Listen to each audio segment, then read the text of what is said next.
bottles in a bucket full of ice. Yeah, but I make room. Halo, nama aku Nasa Sabila. Hit a Lambo, celebrate. Bitch, better believe that I'm a sniper. Yeah. Halo, nama aku Regina Prajatin Fauzia. You know I'm about to take you from your man. Celebrate. Pop with the chopper. Hai, nama aku Tatan Taufik. Artificial niggas acting like bitches and they started up an epidemic. Yeah. Banget. Kamu udah nggak pusing? Bagi yang mana?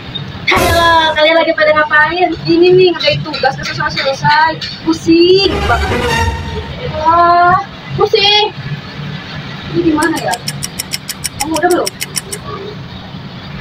Lah, aku aja lah. Males. Pusing. Bye. Bye. Emangnya kalian lagi ngerjain apa sih? Ini tugas kuliah. Banget sih. Berarti kalian tuh lagi ngalamin kesulitan belajar gitu ya? Iya. Kira-kira apa ya yang nyebabin kalian kesulitan belajar? Kita cari tahu yuk. Nah, ada beberapa definisi terkait dengan kesulitan belajar. Yang pertama, sulit mengolah informasi karena adanya gangguan neurologis. Nah, apa sih gangguan neurologis itu? Nah, gangguan neurologis itu merupakan gangguan pada sistem saraf manusia. Nah, yang kedua, terjadi pada individu dengan kecerdasan di atas rata-rata maupun pada tingkat kecerdasan rata-rata. Hal ini juga menunjukkan bahwa kecerdasan di atas rata-rata juga bukan satu-satunya faktor yang menyebabkan adanya keberhasilan belajar.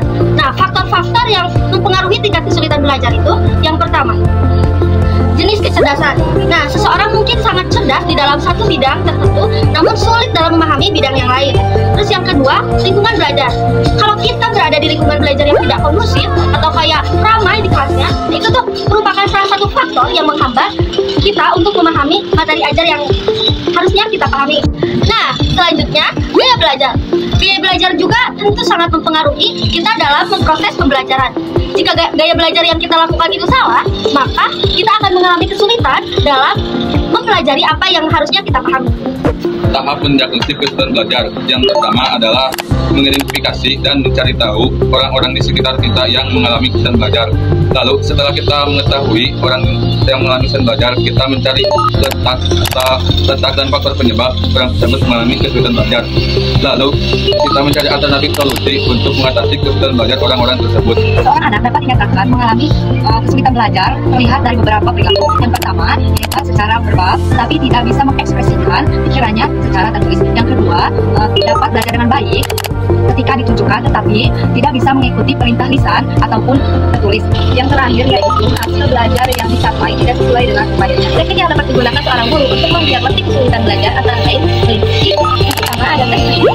Persyarat adalah tes yang dirancang untuk mengetahui apakah persyaratan penguasaan suatu keterampilan atau pengetahuan itu telah terpenuhi. Yang kedua ada tes diagnosis. Tes diagnosis digunakan untuk mengetahui apakah seorang siswa mengalami kesulitan untuk mempelajari suatu keterampilan tersebut.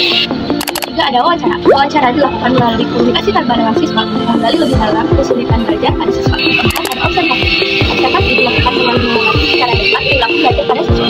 Nah, setelah kita tadi mengetahui bagaimana seseorang dapat mengalami kesulitan belajar, bagaimana ciri-ciri seseorang dapat mengalami kesulitan belajar, bagaimana cara mendiagnosisnya, sekarang kita berlanjut pada remedial teaching dengan tujuan untuk membantu siswa yang mengalami kesulitan belajar. Hal-hal yang dapat dilakukan, yang pertama, dijelaskan dan memberikan contoh secara lebih lanjut. Misalkan dalam materi perpecahan, kita bisa memisalkan perpecahan itu sebagai apel yang belah-belah. Yang kedua, memberikan strategi pembelajaran yang berbeda. Misalkan di dalam perkalian, kita sebelumnya menggunakan teknik susun. Nah, di teknik selanjutnya kita bisa menggunakan dengan memisahkan seperti gambar-gambar dan lain sebagainya, ataupun bisa mengelompokkan balok-balok. Yang ketiga, mengkaji ulang pembelajaran yang telah lalu dengan tujuan agar siswa lebih dapat memahami materi yang diajar di pertemuan-pertemuan sebelumnya. Terus yang terakhir, dengan menggunakan berbagai media, misalkan dengan media visual ataupun animasi, sehingga anak lebih cenderung lebih merasa senang dengan materi yang kita ajarkan, sehingga dapat memudahkan peserta didik dalam proses pembelajaran yang kita sampaikan.